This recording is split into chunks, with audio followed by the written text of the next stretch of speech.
You're watching me sleep again? You're cute when you sleep. What can I say? Yeah, but don't you sleep? Why are you always up before the alarm? I'm a light sleeper. It's no big deal. So something woke you up. It's no big deal. It's just that you snore a little. What? I do not. Grey's Anatomy fans have watched Derek Shepherd struggle with Meredith's snoring for the past few weeks. The storyline actually rings true for millions of couples who have to deal with this on a regular basis.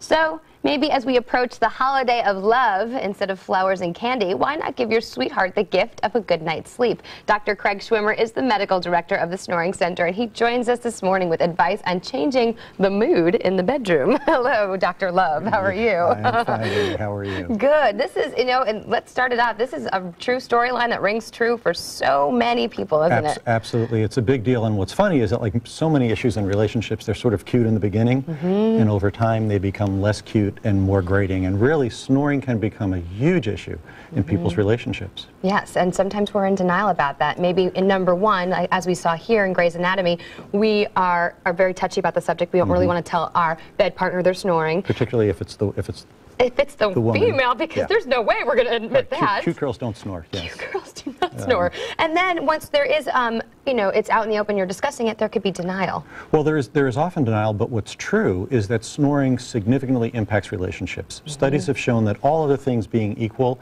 if you're in a snoring relationship, your marital satisfaction is decreased. And we know what kind of marital satisfaction you're talking about, especially when you're talking about the quality of your relationship. Absolutely. Especially, so many times we see the bed partners going into the other room because of the snoring, so that can't be good for a relationship. No, it's not. And people in snoring relationships have less sex than people in non-snoring relationships.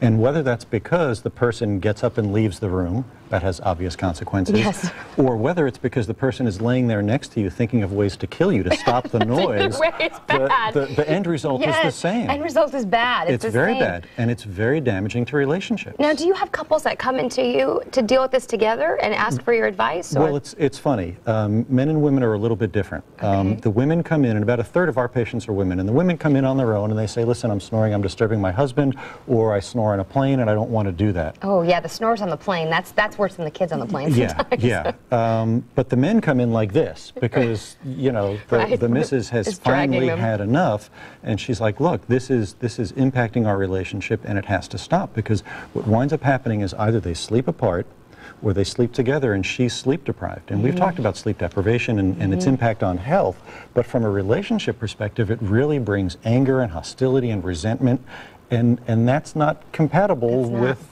a happy and healthy intimate relationship. And you've talked about like the health ramifications for the actual snorer, but this is such a good discussion about what it means for all involved in the relationship, because sometimes it's not something that you want to discuss. You don't want to hurt feelings like we mentioned earlier.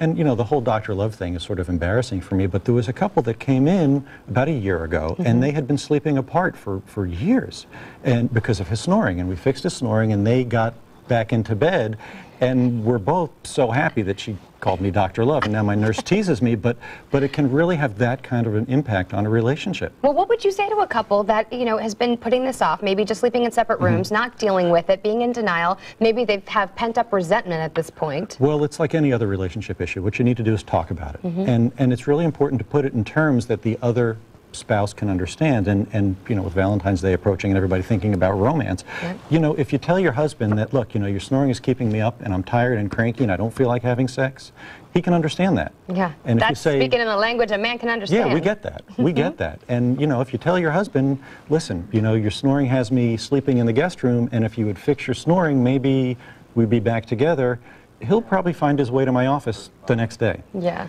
And that's just, it's a huge issue for relationships. And one of the things that we want to do is have some viewers share their snoring stories with us. Okay. So we're asking how can people, they do that? Well, if they will email me at Dr. Schwimmer, it's drschwimmer@snoringcenter.com, and share their best or worst snoring stories with us, we'll pick one and we will help the romance along. We'll send a couple to a nice romantic Valentine's Day dinner. We'll pick a snoring story. Well, that's really nice. And you know what? That's allowing just to get the conversation started. started, because so often that's, you know, and also some snorers are not consistent snorers. They snore maybe when they're a little bit more tired, when they sleep on their back. I'm talking about my husband right now. And so it's not always disruptive, but maybe it's once in a while. Even that occasional snorer should seek treatment, because even for an occasional snorer there could be some issues. If it's an issue in your relationship, it's worth fixing. Okay. All right. Dr. Craig Schwimmer, thank you so much. And people can email you, share your stories, get the conversation started, and get it fixed before Valentine's Day, right? Exactly. It's the game of love. You know, Dr. Love can help you out. All right.